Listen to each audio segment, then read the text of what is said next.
వృషభ రాశి గోచార ఫలాలు 2024 సంవత్సరంలో ఎలా ఉంటాయో ఈ వీడియోలో వివరిస్తున్నాను.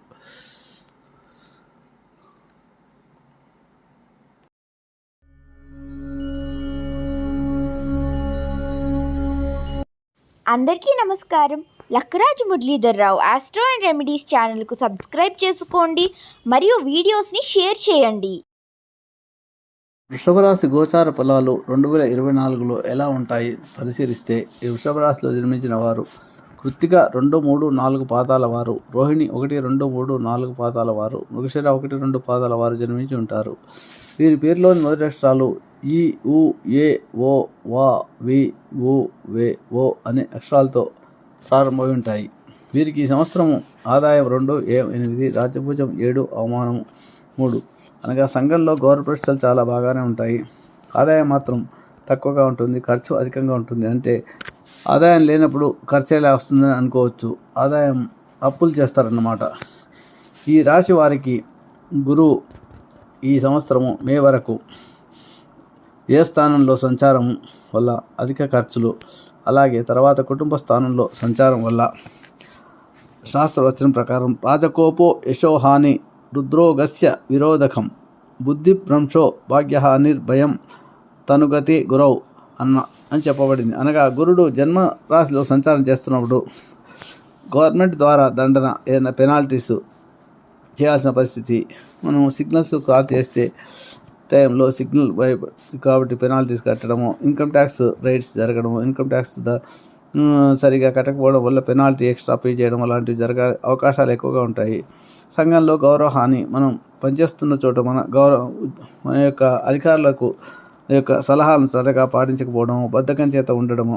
ముఖ్యంగా గురువు జన్మరాశిలో సంచారం చేసేటప్పుడు మనిషికి బద్ధకం పెరుగుతుంది, నిద్ర ఎక్కువగా ఉంటుంది, శరీరాన్ని పెంచుకుంటాడు. దానివల్ల బద్ధకం ఏర్పడి చేయాల్సిన సమయంలో చేయకపోవడం వల్ల సంఘంలో గౌరవము, మనకు చేయాల్సిన సమయంలో చేయకపోతే మనకు గుర్తింపు లభించదు. అలాగే చేతి వృత్తుల వారికి చిక్కులు ఉంటాయి కొద్దిగా ఈ రకంగా పనిచేయడం. బుద్ధి చాంచల్యం, మనసు రకరకాల విధాలుగా పోతుంటుంది. ధన నష్టం, దీనివల్ల ఏ స్థానంలో గురు సంచారము, జన్మలో గురు సంచారం వల్ల ధన నష్టము కలుగుతుంటుంది. శుభకార్యాల మీద కూడా ధనం ఖర్చు పెట్టడం వల్ల ధనాన్ని నష్టపోవడం, ధనం ఖర్చు పెట్టాల్సిన పరిస్థితులు రావచ్చు. సంతానం విదేశాలకు వెళ్ళడానికి కావాల్సిన ఖర్చులు, లేకుంటే పెళ్ళిళ్ళ విషయంలో కానీ సంతానం కలగడంలో విషయంలో కానీ ఏవైనా రకమైన శుభకార్యాల మీద ఖర్చు పెట్టడం వల్ల మనం ఖర్చులు పెట్టాల్సిన పరిస్థితి వస్తుంది. ఒకసారి మన సంపాదనకు సరిపోకపోతే అప్పులు చేయాల్సిన పరిస్థితి కూడా వస్తుంది. ఇవన్నీ ఈ రకమైన బాధలన్నీ కూడా గురుగ్రహం వల్ల లభిస్తాయి. అలాగే రాహు ఏకాదశి స్థానంలో సంచారం చేస్తున్నందువల్ల చాలా శుభ ఫలితాలు ఇస్తాడు. ఈ రకంగా అన్ని రకాల లాభాలు మీరు ఈ రాశి వారు అనుభవిస్తారు. నూతన వస్తు ప్రాప్తి, పశులాభము, సంపదలు లభించడం, అన్ని రకాల శుభాలు ఈ రాశి వారికి లభిస్తాయి. శాస్త్రవచన ప్రకారం సంఘంలో గౌరవ ప్రశ్నలు, క్షీరాన్న భోజనము, సుభోజనము, వస్త్రాలు ఖరీదు చేయడము, వాహనాలు ఖరీదు చేయడము, భూ సంపాదన ఖరీదు చేయడము, అలాగా ఏకాదశ స్థితిలో రాహు వల్ల చాలా రకాలైన శుభఫలితాలు లభిస్తాయి. అలాగే దశమస్థానంలో పోయిన సంవత్సరం కూడా ఉన్నాడు, ఈ సంవత్సరం కూడా దశమస్థానంలో ఉండడం వల్ల మనోవ్యాకులత,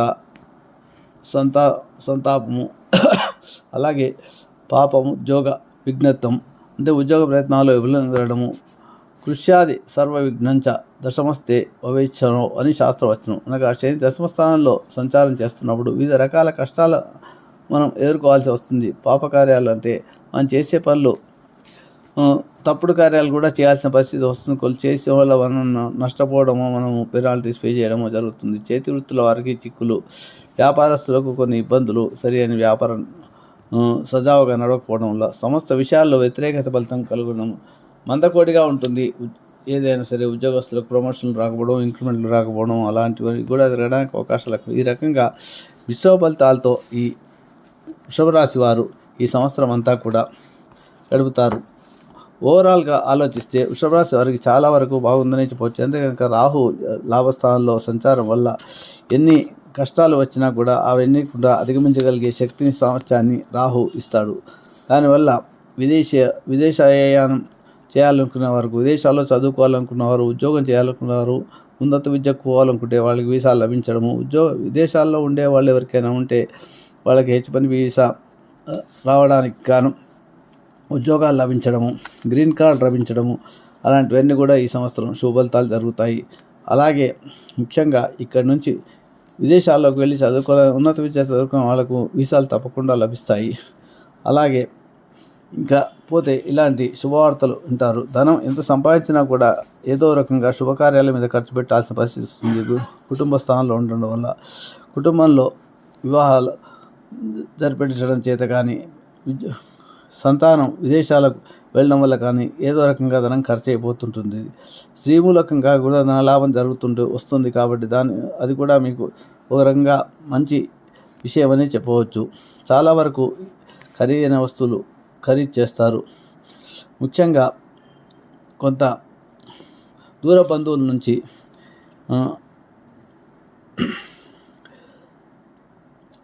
సూతగా సంబంధించిన ఎవరైనా చనిపోయిన విషయాలు మీకు వార్తలు వినే అవకాశాలు కూడా ఎక్కువగా ఉంటాయి. వాహన ప్రమాదాలు కూడా కొంత ఉంటాయి కాబట్టి జాగ్రత్తగా ప్రయాణం చేసేటప్పుడు ఉండడం మంచిది. ఇకపోతే రాజకీయ నాయకులకు పదోన్నతులు జరిగే అవకాశం ఉంటుంది. వాళ్ళకి మంచినీళ్ళ ఖర్చు అయిపోతుంది. ఆస్తులు కూడా అమ్ముకోవాల్సిన పరిస్థితి ఏర్పడుతుంది. వృత్తి కళాకారుల వాళ్ళకి సామాన్యంగానే ఉంటుంది. రివార్డుల కొరకు ఎదురు చూసినా కూడా రాకుండా చివరి నిమిషంలో ఆగిపోయే అవకాశాలు ఎక్కువగా ఉంటాయి. ఈ సంవత్సరం అన్ని రకాల వ్యాపారాలకు చాలా మామూలుగానే ఉంటుంది. పెద్దగా లాభాలంటూ ఏమీ ఉండవు. ఈ సంవత్సరం విద్యార్థులు మన దేశంలో చదువుకునే విద్యార్థులకు సామాన్య ఫలితాలే ఉంటాయి కాబట్టి కాంపిటేటివ్ ఎగ్జామ్స్లో పెద్దగా ర్యాంకులు వచ్చే అవకాశాలు తక్కువగా ఉంటాయి.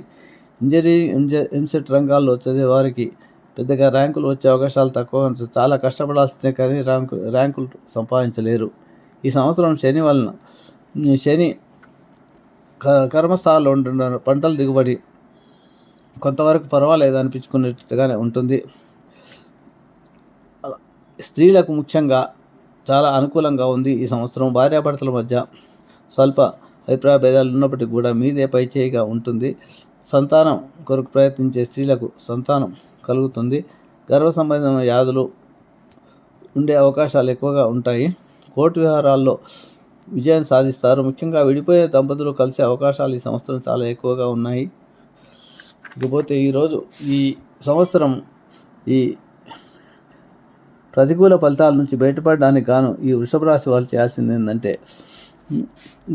జన్మగురు సంచారం వల్ల ప్రతి గురువారము దక్షిణామూర్తి స్తోత్ర పారాయణం చేసుకోవడము, శివాలయాల్లో గురువారం రోజు అభిషేకం చేసుకోవడము, రావి చుట్టూ ప్రదక్షిణాలు చేసుకోవడం వల్ల గురుగ్రహానికి సంబంధించిన నవగ్రహ స్తోత్రాన్ని పారాయణం చేసుకోవడం వల్ల కూడా మంచి ఫలితాలు లభిస్తాయి. శని కర్మస్థానంలో కూడా ప్రతికూల పరిస్థితిలో ఉన్నాడు కాబట్టి శివాభిషేకం చేసుకోవడము, రుద్రనామ కథ పారాయణం చేసుకోవడం వల్ల కూడా లేదా ఓం నమః శివాయ అయినా సరే రోజుకు 108 సార్లు అయినా ఒక గంట సేపు అయినా సరే పారాయణ చేసుకుంటే కొంత శని దోషాలు కూడా తగ్గుతాయి. రాహు యొక్క అనుగ్రహం చాలా వరకు చాలా బాగుంది. ఈ సంవత్సరం అంతా కూడా శుభమస్తు.